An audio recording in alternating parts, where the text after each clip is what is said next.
Well. It is the end of best ball summer. It's currently Sunday. On Thursday, the NFL is kicking off. These best ball contests will be locked. And I thought one way to celebrate this is to do an offline recording of my final Best Ball Mania 3 draft. I have one bullet left. Let's stream it. Let's see what kind of team we can build with our final entry into Best Ball Mania. All right, as you can see, we did not get lucky with this particular draft. Our last pick is going to be from the 11 hole. We'll see what's left over there. A little sad. Would have liked to get a top 5 pick to end this, but we're going to draft from the 11. We're going to see what kind of team we can build. Maybe we get a little different with it. All right, so we're on the clock. We see that Dalvin Cook has fallen to the 11. Wasn't really something I was going to consider here, but let's go ahead and take Dalvin Cook, and I have an idea of something I might want to do. So let's also talk about what our overlay is showing. I have my ownership for this tournament. I have my ownership with my first quarterback. Let's actually put that on pause real quick. We can see that 5% of the time I have Javonte Williams with Dalvin Cook. I do have Kyle Pitts a high clip of the time with him. That was something I was looking at. I have Saquon a lot with them. I really wanted to up my Kyle Pitts exposure, so let's grab Pitts, even though of my exposure with Dalvin Cook, it was a little bit higher, but I don't have a lot of Dalvin Cook to begin with, so this is a pretty unique start for me. We're grabbing Pitts a little early, so Cook Pitts as a 1-2 start is probably not as normal. You know, a lot of people probably do have like a Cook player X Pitt start, though. Might be a little bit behind on those people, but it's what happens when the ADP shifts, right? So right now we have a running back, we have a tight end. Makes me feel a little weird. Usually have at least one or maybe 17 wide receivers by now, but it's where we're at. And while we're waiting for this long turn, let's talk about, I was a little interrupted because our picks came up a little too quick, but we have it starts with our ownership for this tournament. The next percentage is our ownership with our first quarterback taken, so that's going to be 0% for now. Then our first round pick, so what I've drafted with Dalvin Cook is going to be that next one. The next block is going to be with Kyle Pitts, and then the final block is whoever our third pick is, so that's going to stay 0 until we draft our next pick. So that's what I'm going to be looking at. I've been doing a lot of checking out this when I go into that. I also go to the Spike Week website and check out some of my combinations as well, which I might be doing right now. All right, so I just checked real quick on my exposure to Best Ball Mania with Cook and Kyle Pitts, and it turns out I did change my settings back to my overall tournaments. So in Best Ball Mania specifically, I don't have any teams with Cook and Kyle Pitts. So, you know, it just gives me another unique combination for myself. Again, I would have rather drafted from an earlier spot, but we get dealt the hands we get dealt. So we're a few picks away here. I probably want to double tap wide receiver, would be the way I would like to play it. Can't imagine Mike Williams or DJ Moore fall to us. Potentially not. Maybe we grab Gabe Davis as our number one, but perhaps we get lucky here. Maybe we get one of them. Oh, so it looks like Mike Williams or DJ Moore will be following to us. So we're going to grab whoever's left there. So Mike Williams goes. Let's grab DJ Moore and hope Gabe Davis makes it to us. Keenan Allen, James Conner go. Waddle's interesting as well. He's been slipping a bit. I think I'm going to grab Gabe, though. I think I want an explosive Gabe Davis. Let's grab Gabe. So the team through 4 picks is Dalvin Cook, DJ Moore, Gabe Davis, Kyle Pitts. The other reason I don't like drafting from the end, there's 2 reasons I really don't like drafting from the end this year.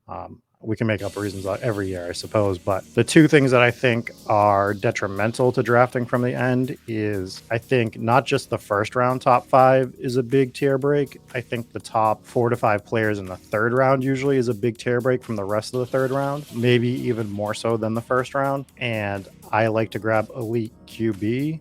Early 4th feels a little too early sometimes, and it's not often that late 5th round one of Herbert, Lamar, or Mahomes falls to you. You can get them in the middle of the 5th a lot of the time, or some of the time, but usually by the end of that 5th round, those 3 guys are gone, and then you have to make your decision on if you want Hurts or Kyler Murray, which aren't bad consolation prizes by any means, but I've even seen Hurts start to go a little bit earlier now, so we'll see how that plays out when we get to our next pick. So as we talk about that, we see that Herbert and Jackson and Mahomes all go late 4th round. All right, so we're on deck, and I'm just really hoping that a quarterback doesn't go here because I'd like to grab Hurts or Murray with one of these 2 picks. I'd also like to get Godwin. I'd love to get Godwin on one of these 2 receivers. All right, so Godwin's on board. I'm actually fine with Hurts or Kyler. So I think Godwin is the play here. So let's grab Chris Godwin, and we are going to grab either Hurts or Murray if they fall. Murray goes, that I kind of would have preferred Murray on this team because we had the week 16 and 17 correlation, as you can see highlights up here, because he plays Atlanta and he also plays Tampa in week 16. That would have been the preference, but I'm okay with grabbing Jalen Hurts, and Damian Pierce goes on the 6th round. I seen him go in the 4th round, a DK draft earlier. So let's grab Jalen Hurts. So right now our team is Hurts, Dalvin Cook, DJ Moore, Gabe Davis, Chris Godwin, Kyle Pitts. I like the way we're starting out with this team. I'd love for Devonta Smith to fall to us. That would be the absolute best case scenario, but I'm not 100% sure we're going to get that. We have Lance Burrow, Goddard go late 6th, which might give us enough cover to grab Devonta Smith when it gets back to us. Still a whiles away, but I might get it. And there's a run of Ayuk, Smith, Kirk, Hopkins. Just absolute travesty of what we were looking for here. I don't even know how I want to play this. This really sucks. So I don't want to grab London. I really don't want to double stack Atlanta. Amari Cooper is not a favorite target of mine. I suppose we'll take Kadarius Toney. Just hope he becomes that number 1 in New York. And we're going to reach. We're going to grab MVS because he's not coming back to us. And I am trying to maintain being significantly overweight on MVS, and I don't have a Chief on my team right now, something I always try to do, so we're going to grab MVS with our next pick. Edwards-Helaire would have been a good one too. So the plan is going to be to grab Quez Watkins as the loudest motorcycle in the world goes by me. Probably grab Quez Watkins in the 18th round to correlate with our quarterback Jalen Hurts. I'm probably going to try to grab Kenneth Gainwell as well. These are just kind of the thoughts in my head right now as we get to the 9th and 10th round. Gainwell's ADP is about 129, so we're going to be pushing for him to fall to the 11th, maybe. Otherwise, it'd be quite a bit of a reach, but we'll see what we're dealing with. We have that pocket of like complete nonsense again. Perhaps we make some bold plays. It's our last run. It's our last draft. Why not? All right, so I think what I want to do here as I look through the players that are available, I want to grab Treylon Burks. We see that the guy behind us has 5 running backs, 1 wide receiver. Let's grab Burks, and then we should be able to get Singletary or Henderson. I'm obviously going to grab Singletary. I like Henderson a lot, but let's bet on Buffalo, right? Prescott would be fun too, but I think we just need to grab Singletary. I think it makes more sense, even though Prescott did fall quite a bit. All right, so our team so far, Jalen Hurts, Dalvin Cook, Devin Singletary, DJ Moore, Gabe Davis, Chris Godwin, Kadarius Toney, MVS, Treylon Burks, Kyle Pitts. Not too bad. I think we can get a little funky towards the end. I might do some sort of Mariota / another cheap quarterback build here. With 2 tight ends, only 7 wide receivers with Quez Watkins as our 7th. What we really want is for Gainwell to fall back to us. If we can get Gainwell, Michael Carter, both would be preferable on the next 2 picks, then I think we're really in business. So we're 7 picks away, and right now we have no fodder, and there goes Gainwell.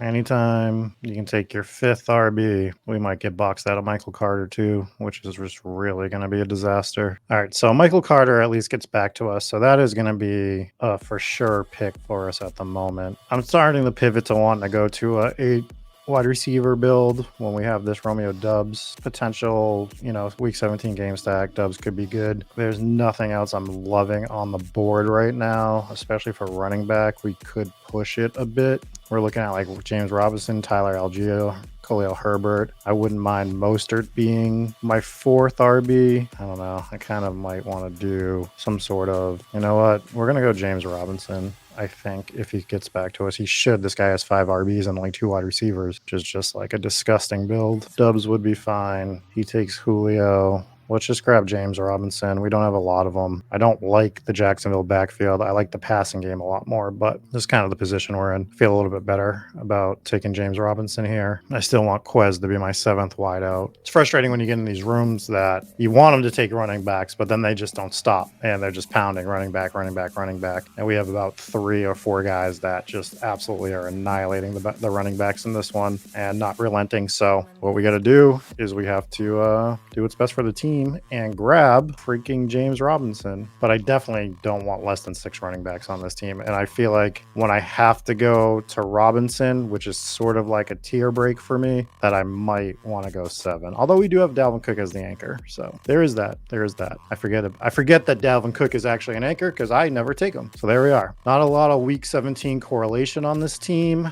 The problem was it wasn't lining up and I couldn't really force it. So we'll see what comes about towards the end here. I think the only thing we have for week 17 right now is DJ Moore and Chris Godwin. All right. So right now we are on the clock, thinking several different things right at the moment. Kind of want Tanyan as my 2, but I really like Khalil Herbert and Zamir White. So I think what I want to do here is let's take Khalil Herbert and then let's make the decision between Zamir White and Tanyan on our next pick. Tanyan allows me to just play 2 tight ends. I mean, Pitts allows me to just play 2 tight ends, for being serious. But I think maybe because I know my last round pick is going to be Quez Watkins, I can take a running back right now. Let's push tight end. Let's grab Zamir White. All right, so our roster right now is Jalen Hurts, Dalvin Cook, Devin Singletary, Michael Carter, James Robinson, Khalil Herbert, Zamir White, DJ Moore, Gabe Davis, Chris Godwin, Kadarius Toney, MVS, Traylon Burks, and Kyle Pitts. So I feel like we kind of saved this running back room by grabbing Herbert White.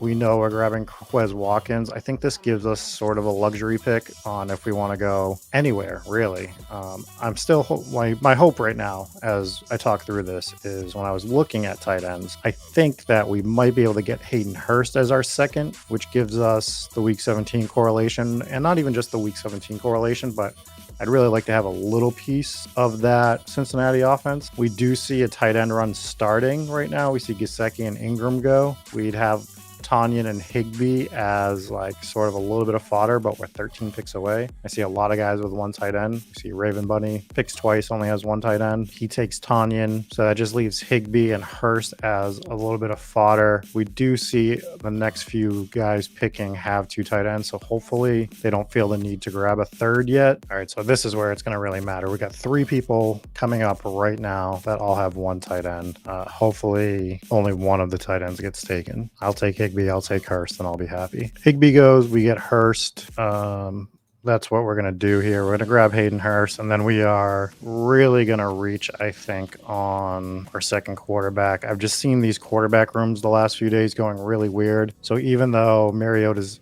ADP is 204, I don't fully trust that he's going to get back to us. And if I get stuck with just 2 QBs, I kind of want Mariota to be the second one. And I just saw another quarterback run happen. So I'm really reaching here, but sometimes I'm okay with it if it makes sense. And because I'm not fully invested in Mariota playing for 17 weeks, we might take a flyer on a late round quarterback like Malik Willis is probably what we'll be looking at. So the team as constructed right now is Jalen Hurts, Marcus Mariota, Dalvin Cook, Devin Singletary, Michael Carter, James Robinson, Khalil Herbert, Zamir White, DJ Moore, Gabe Davis, Chris Godwin, Kadarius Toney, MVS, Traylon Burks, Kyle Pitts, and Hayden Hurst. So, like we know, we're taking Quez Watkins. I think we're good with these 6 running backs with Cook, Singletary, Carter, Robinson, Herbert, White. I think we can be fine with that. We take 1 more wide receiver with Quez Watkins, and we take Malik Willis, and we kind of wrap this team up. All right, so we are on the clock, and I think I am going to do the Willis-Watkins combo for the 17th, 18th round. So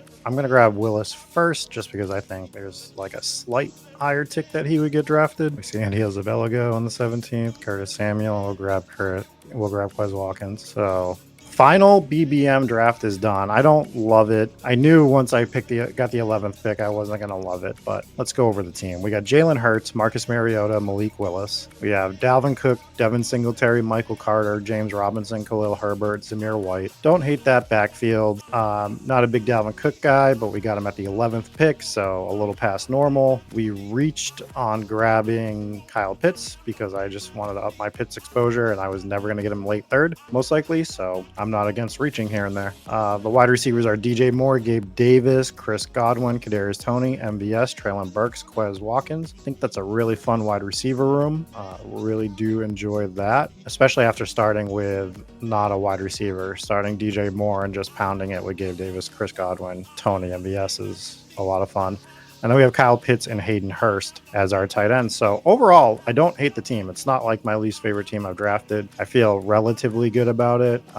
Yeah, but I'm excited. We are this time right now. It's about almost 6 p.m. Eastern time. We'll be getting close to the end of the late slated games next Sunday. Starting to see how our teams are faring, vigorously checking them. It's going to be a lot of fun. DFS is coming. Football season is just the best. I have my beanie on already, hoping that the weather keeps turning to the colder end. I just wanted to say thank you to everyone that has tuned into any of the Spike Week content over the summer, from myself, Eric Bime, for some of the other people behind the scenes. It's been a ton of fun. We thought that this best ball summer was explosive. I can't even imagine what it's going to be next year, just seeing some of the stuff that I've seen posted online that people don't even know what best ball is yet. So as the NFT community says, we are still early. So to all of you that have checked out our stuff, I hope you keep checking us out. Make sure you're following Spike Week. Make sure you're following Eric Bime, follow myself if you'd like. And we will catch you on a bunch of streams throughout the year. Peace.